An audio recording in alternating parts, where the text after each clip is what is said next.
Good morning students. 10th वाले बच्चे, सिद्धि हिंदी विद्यालय के इस ऑनलाइन क्लासेस में आपका हार्दिक स्वागत है। अब बच्चों, हमारा ये जो व्याकरण में पहला जो लेसन था वो पर्यायवाची शब्द अर्थात समानार्थी शब्द था।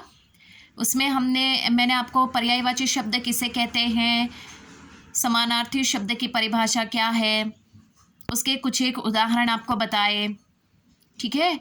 और बहुत सारे शब्द ऐसे मैंने आपको बताए जो मैंने आपको कॉपी में भी लिखने के लिए कहा था, और करीबन कुछ 10 या ऐसे शब्द मैंने आपको होमवर्क में लिखने के लिए दिए थे। उम्मीद है कि वो आपने किए होंगे।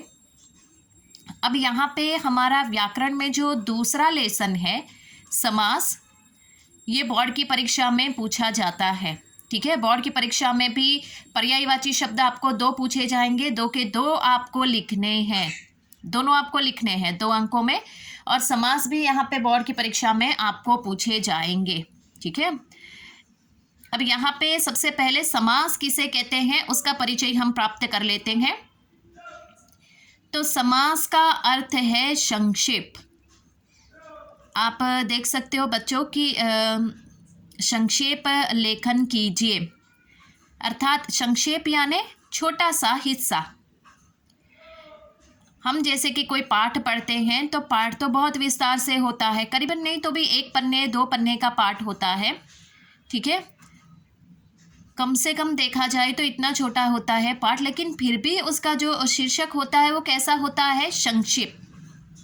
संक्षेप यानी कैसा, संक्षिप्त, एक छोटा सा हिस्सा। समझ में आया आपको यहाँ पे। तो बिल्कुल उसी प्रकार से यहाँ पे ये जो समास है, ये समास का अर्थ भी बिल्कुल उसी प्रकार से है। सबसे पहले आपको समास आप कहोगे कि वैसे ये समास हमारे लिए तो बहुत पुराने हैं, क्योंकि हम उसको 6ठी 7वीं से, करीबन 7वीं से तो हम पढ़ते ही चले आ रहे हैं, ठीक है ना। तो यहाँ पे जो 10वीं वाले बच्चे हैं, ये 10वीं वाले बच्चे आप तो भाई 9th में भी पढ़ के आए हो, 9th में मैंने आपको ये समास बताए थे, ठीक है। अब यहाँ पे उसको जिस तरह से हमने उसके प्रकार देखे थे उसी प्रकार से यहाँ पे भी उसको देखना है, उसी प्रकार है। व्याकरण कभी बदलता नहीं है, समझ में आया। अब जैसे जैसे बच्चों अलग अलग क्लासेस में जाओगे, अलग अलग कक्षाओं में जाओगे, तो वहाँ पे जो आपका काव्य है, पाठ है, वो बदलेंगे, लेकिन अब व्याकरण नहीं बदलेगा। जैसे कि आपने 9th में अगर समास पढ़े हैं तो 9th में जितने समास के प्रकार हैं उतने ही समास के प्रकार यहाँ पे है, समझ में आया। वही है, कोई नए नहीं है इसमें, ठीक है। अब यहाँ पे थोड़ा बहुत उसमें बदलाव है, तो वो बदलाव कौन सा है वो मैं आपको बताऊंगी, लेकिन आप वो विभक्ति आपको याद होगा। वो गाना आप गाते हैं ना, का के लिए में पर से, वो वाला गाना। तो यहाँ पे किस प्रकार से वो तत्पुरुष समास में आता है वो हम देखेंगे। तत्पुरुष समास में विभक्तियाँ होती हैं। अब सबसे पहले यहाँ पे समास का अर्थ, तो समास का अर्थ होता है संक्षेप। पंडित कामता प्रसाद गुरु के अनुसार 2 या 2 से अधिक शब्दों का परस्पर संबंध बतलाने वाले शब्दों अथवा प्रत्ययों का लोप होने पर उन 2 या अधिक शब्दों से जो एक स्वतंत्र शब्द बनता है, उस शब्द को सामासिक शब्द कहते हैं। ये हुई बच्चों आपके समास की परिभाषा कि समास किसे कहते हैं। तो यहाँ पे पंडित कामता प्रसाद गुरु, अर्थात ये साहित्यकार है। वरना पूछोगे कि मैडम ये कौन है, कोई पंडित हो गए। पंडित कामता प्रसाद गुरु ये साहित्य के क्षेत्र में बहुत बड़े तज्ञ इंसान थे। तो यहाँ पे उन्होंने बताया कि जब 2 या 2, अर्थात यहाँ पे जब 2 पद जो होते हैं, अर्थात 2 जो शब्द होते हैं, जब वो 2 शब्द परस्पर संबंध बतलाने वाले शब्द अथवा अर्थात प्रत्यय आपको याद होगा, अभी अभी मैंने आपको बताया प्रत्यय विभक्तियाँ, का के लिए में पर से, याद आया आपको, अनुसार। तो ये सारी क्या हुआ, प्रत्यय है। लोप होना, लोप का मतलब होता है गायब हो जाना। 2 शब्दों के बीच में जो का के लिए में पर से ऐसी जो विभक्तियाँ लगती है, ऐसे जो प्रत्यय लगते हैं, उनका लोप हो जाना यानी कि वो गायब हो जाते हैं, तब दोनों शब्द एक हो जाते हैं। उसको क्या कहते हैं, समास अर्थात सामासिक शब्द। आप समझ में आया।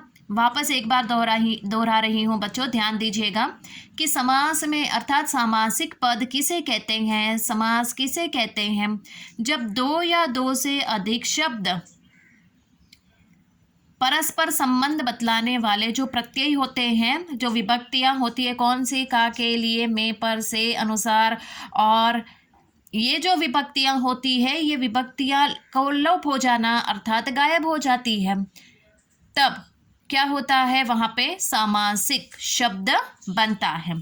अब यहाँ पे दूसरी भी यहाँ पे परिभाषा बताई गई है, उसको भी हम देख लेते हैं। विभिन्न शब्दों के समूह को संक्षिप्त करके बना शब्द समस्त पद कहलाता है। विभिन्न शब्दों के समूह को, यानी कि बहुत सारे शब्द होते हैं, जैसे माता पिता, तो माता पिता में हम लोग माता डैश पिता लिखते हैं, तो माता उसका अगर हम यहाँ पे उसको अलग करना है तो माता और पिता लिखेंगे, ठीक है। तो माता और पिता, तो माता पिता के बीच में जो और नाम का ये शब्द है वो निकाल देंगे, तो क्या हो गया, सामासिक शब्द। विभिन्न शब्दों के समूह को संक्षिप्त करके बना शब्द समस्त पद कहलाता है। तो जैसे कि विभिन्न पद, जैसे कि माता और पिता, ठीक है।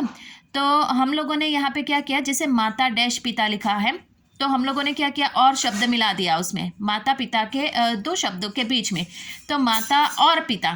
तो और क्या हुआ, प्रत्यय, जिसको हम निकाल देंगे तो किस तरह से लिखेंगे, माता फिर बीच में एक डैश जैसा होता है, फिर पिता, तो उसको क्या कहेंगे, समस्त पद कहते हैं। क्या कहते हैं बच्चों, समस्त पद कहते हैं, ठीक है। अब ये समस्त पद में दो पद होते हैं। समस्त पद में कितने पद होते हैं, दो। मैंने आपको बताया ना, दो पद, एक आगे वाला और एक पीछे वाला, ये आपको 9th में याद होगा। तो समस्त पद में दो पद होते हैं, पूर्व पद और उत्तर पद। पहले पद को पूर्व पद और दूसरे पद को उत्तर पद कहते हैं, वो हम देखेंगे। मैं आपको यहाँ पे एक उदाहरण दिखाती हूँ, इससे क्या होगा बच्चों, आपको और ज़्यादा स्पष्ट हो जाएगा। तो जब समास में दो शब्द होते हैं, उन दोनों शब्दों को, मतलब पहले वाला जो शब्द सबसे पहले होता है आगे, उसको क्या कहेंगे, पूर्व पद, और सबसे अंत में शब्द होता है उसको क्या कहेंगे, उत्तर पद, ठीक है। अब यहाँ पे एक उदाहरण दिया गया है, वो मैं आपको बताती हूँ। यहाँ पे देखो, ये त्रिफला शब्द लिखा है, त्रिफला, ठीक है। तो यहाँ पे त्रि यानी संख्या है, 3, फला यानी फल, ठीक है। तो ये जो 3 प्रकार के फल होते हैं वो कौन कौन से होते हैं, वो भी मैंने यहाँ पे लिख दिए हैं, आंवला, हरड़ और बेहड़ा, ये 3 प्रकार के फल होते हैं। अब यहाँ पे जो त्रि, हमने उसका विभाजन किया, ठीक है। त्रि ये पहला है, यहाँ 3 पूर्व पद कहलाता है, फला ये दूसरा है, फल उत्तर पद। अब समझ में आया कि समस्त पद जो होता है ये आपका यहाँ पे त्रिफला, ये समस्त पद है। ध्यान दीजिएगा बच्चों, यहाँ पे जो लिखा हुआ त्रिफला है, ये त्रिफला समस्त पद है।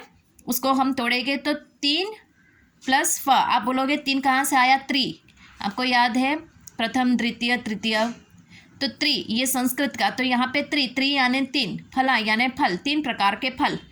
तो 3 ये पहला शब्द है, उसका अलग हमने किया ना, तो ये पहला शब्द, और पहले शब्द को क्या कहेंगे, पूर्व पद, और फिर उस फल जो होता है उसके पीछे लगा हुआ है यानी अंतिम शब्द, तो अंतिम शब्द को क्या कहेंगे, उत्तर पद। तो बच्चों आज हम यहाँ तक इस वीडियो में समास को धीरे धीरे शांति से सीखेंगे, कोई जल्दबाजी नहीं करेंगे, ठीक है। आगे वाले वीडियो में हम उसके समास से जुड़े हुए दूसरे भी 2-3 मुद्दे हैं वो देखेंगे, और फिर समास के कितने प्रकार हैं वो देखेंगे, ठीक है। अब यहाँ पे मैं वापस एक बार आपको ये समास की परिभाषा बता देती हूँ कि समास किसे कहते हैं। तो समास का अर्थ होता है संक्षेप। ये आपको बच्चों एक बात मैं बता दूँ, आपको अपनी कॉपी में ये लिखना है, ठीक है, आपको अपनी कॉपी में लिखना है। अगर किसी के पास कॉपी नहीं है तो उसको कॉपी बनानी है, उसमें ये जो मैं वीडियो में दिखा रही हूँ आपको लिखते जाना है, ठीक है। और जिसके पास जो पुरानी कॉपी है, 9th में बनाई हुई कॉपी, वो भी है तो भी चलेगा, ठीक है, क्योंकि उसमें भी ऐसा ही लिखा हुआ है। तो यहाँ पे उसको कॉपी बनाने की ज़रूरत नहीं, लेकिन जिसके पास नहीं है इसके लिए मैंने आपको 9th में बोला था कि कॉपी संभाल के रखिएगा, रद्दी में या पस्ती में मत निकाल देना, क्यों, क्योंकि आपको काम में आएगी यहाँ पे। तो यहाँ पे ये जो आपके पास अगर है तो कोई परेशानी दिक्कत नहीं है, लेकिन नहीं है तो ये आपको अपनी कॉपी में लिखना पड़ेगा, ठीक है। Thank you.